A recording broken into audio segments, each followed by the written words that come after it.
Halo Sobat Minli. Nah, kita dari Youth Minli Community mau jawabin pertanyaan dari Sobat Minli semua nih di Instagram kita di @youthmiliu.id. Yuk langsung saja kita mulai. Ayo kamu dulu. Nih, yang pertama ada, kalau limbah rumah sakit itu dia tergolong kemana sih? Nah, limbah medis atau limbah rumah sakit ini dia tuh tergolong dalam kategori bahan berbahaya dan beracun atau sampah B3. Nah, sehingga sampah ini tuh berpotensi membahayakan masyarakat jika pembuangan limbah medis ini tuh enggak memenuhi syarat, karena menimbulkan bahaya terhadap masyarakat di sekitar lokasi pembuangan. Nah, kayak gitu. Lanjut ya. Yang kedua, Percuma nggak sih kalau cuma kita saja yang jaga lingkungan, kalau kebanyakan orang lain yang bodo amat? Enggak sih, nggak percuma. Soalnya dari kita sendiri kan kita membuat sadar para masyarakat tentang bahaya dari sampah plastik itu. Jadi kalau menurut kami nggak percuma sih. Jadi gitu.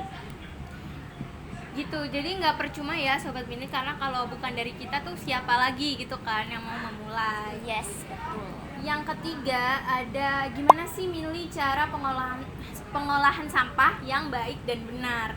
Nah, ada banyak banget nih cara mengolah sampah yang baik dan benar yang bisa Sobat Minli praktekin di rumah. Yang pertama ada, Sobat Minli bisa pisahin tempat sampah organik dan anorganik, biar nanti kalau misalkan didaur ulang itu nggak bakal takut kotor dan bau karena udah dipisah-pisahin gitu. Yang kedua ada, kamu bisa ganti alas plastik di sampah kamu itu jadi bahan kardus atau koran gitu. Pasti banyak banget kan dari Sobat Minli tuh yang masih pakai alas sampah plastik gitu kan. Jadi itu harus dikurangin ya Sobat Minli, biar konsumsi plastik tuh juga berkurang gitu.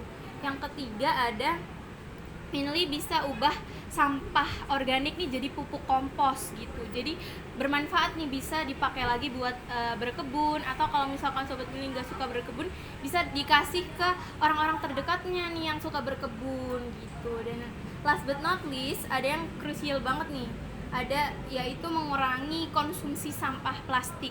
Gimana caranya? Caranya dengan Sobat Minli bisa kayak biasain pakai barang-barang reusable gitu. Contohnya kayak alat makan stainless, misalkan kotak makan atau tas-tas belanja gitu.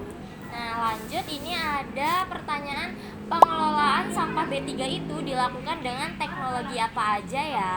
Nah, jadi salah satu caranya itu bisa melalui proses pengolahan limbah B3 secara kimia. Yang umum dilakukan adalah stabilisasi atau solidifikasi.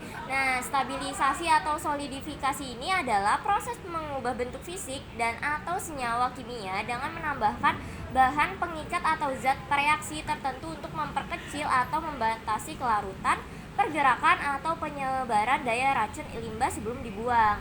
Nah, definisi stabilisasi ini adalah proses pencampuran limbah dengan bahan tambahan dengan tujuan menurunkan laju migrasi bahan pencemar dari limbah serta untuk mengurangi toksisitas limbah tersebut. Nah, dari solidifikasi ini didefinisikan juga sebagai proses pemadatan suatu bahan berbahaya dengan penambahan aditif.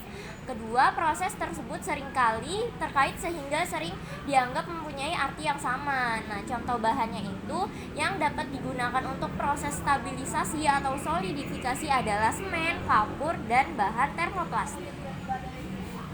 Lanjut ya. Ada pertanyaan nih, bagaimana cara supaya masyarakat sadar akan bahaya buang sampah sembarangan? Nah, ini merupakan pertanyaan yang bagus ya, karena kesadaran itu datang dari diri sendiri. Jadi menurut Minli itu bisa dimulai dari diri kita. Nanti orang-orang yang ada di sekitar kita akan tersadar bahwa buang sampah sembarangan itu berbahaya. Jadi Betul gitu. banget. Ya, terus juga satu langkah kecil dari kita kan bisa jadi langkah besar kan ke depannya. Jadi berdampak banget buat lingkungan gitu Sobat Minli. Nah, yang ada lagi nih, Minli, aku penasaran banget deh, tujuan dibuatnya komunitas ini tuh apa sih? Jadi tujuan dibuatnya komunitas ini, Youth Milieu Community ini buat mengedukasi dan mengajak masyarakat untuk mengurangi sampah. Terlebih sampah plastik ya, sampah plastik itu yang penting banget. Dan karena sampah plastik penyumbang terbesar sampah di Indonesia, jadi kita tuh mainly pengen kayak masyarakat tuh terinfluence gitu karena konten-konten kita gitu. Jadi jangan lupa tetap stay tune di sosmed kita semua Iya, ya. betul. Nah, lanjut. Kenapa ya banyak dari kita yang masih malas membuang sampah di tempatnya? Nah, kalau menurut Minli ya, itu karena kurangnya edukasi sarana dan prasarana yang kurang memadai serta kurangnya dukungan pemerintah untuk menyediakan tempat sampah di berbagai tempat. Nah, ini tuh pertanyaan balik kayak yang pertanyaan awal itu tadi, kita tuh bisa mulai dari diri sendiri lagi kayak gitu. Terus selanjutnya ini mau nanya dong, kalau sampah-sampah yang kita hasilkan sehari-hari boleh ditanam nggak daripada dibuang? Kalau untuk ditanam itu bisa ditanam, tapi yang hanya organik saja. Kalau yang anorganik seperti plastik, kaleng itu tidak bisa ditanam karena semisalkan kita tanam itu sampah itu akan mencemari lingkungan dan juga mencemari tanah itu. Jadi untuk sampah-sampah anorganik tidak bisa ditanam ya.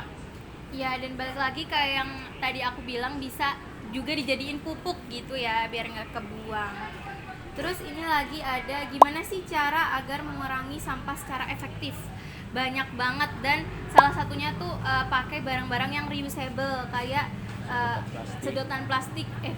Nggak memakai sedotan plastik dan barang-barang plastik lainnya. Jadi biasain pakai sedotan stainless, terus alat makan yang stainless, atau pakai kotak bekal misalnya, atau tas belanja gitu.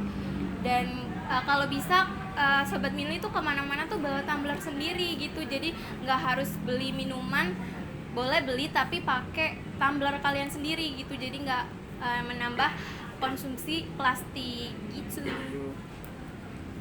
Nah, terus nih terakhir, ini pertanyaannya, apa bisa sampah jadi barang yang lebih bernilai? Nah, tentunya bisa banget ya Sobat Mili, karena sampah-sampah, terutama nih sampah-sampah plastik ini, kalau misalkan kita olah dengan baik, bisa banget jadi barang yang bisa kita gunain lagi.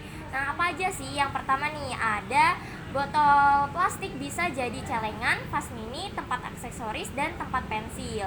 Jadi kan benar-benar jadi barang yang berguna banget kan, yang bisa kita pakai lagi. Dan barang itu tuh kita bisa jadi hemat budget karena kita nggak perlu tuh nggak perlu beli barang baru. Itu kan karena ngeluarin uang tambahan kan kayak gitu. Nah, yang kedua ini sampah bungkus kopi. Sobat Mili itu tahu nggak sih kalau misalkan sampah bungkus kopi ini tuh bisa banget jadi tas atau dompet. Bahkan ya ada di suatu daerah itu ibu-ibu di sana tuh mengolah sampah bungkus kopi ini tuh jadi dompet sama tas, dan itu tuh bener-bener nggak kalah sama yang emang kita biasa lihat gitu loh, dompet sama tas yang bagus-bagus diolahnya. Nah, yang ketiga nih, ada sampah gelas minuman plastik. Nah, salah satu sampah ini tuh bisa banget Sobat Mili jadiin bunga hias, karena kan selain kita mengasah kreativitas kita tuh jadi bisa ngejadiin barang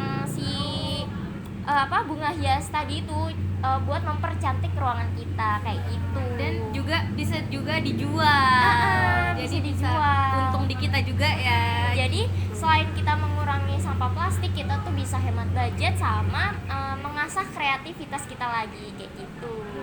Ngasilin uang juga kan? Iya, ngasilin uang juga. Nah, itu tadi kita Minli udah jawabin pertanyaan dari Sobat Minli nih. Sebenarnya masih banyak pertanyaannya, cuma karena kita bakal selalu ada nih konten-konten buat Sobat Mili semua yang menarik, keren, dan edukatif dong. Betul. Pastinya di akun sosial media kita yang di sini. Jangan lupa like, comment and share, and subscribe channel ini. Jaga terus lingkungan kita Sobat Mili. See you.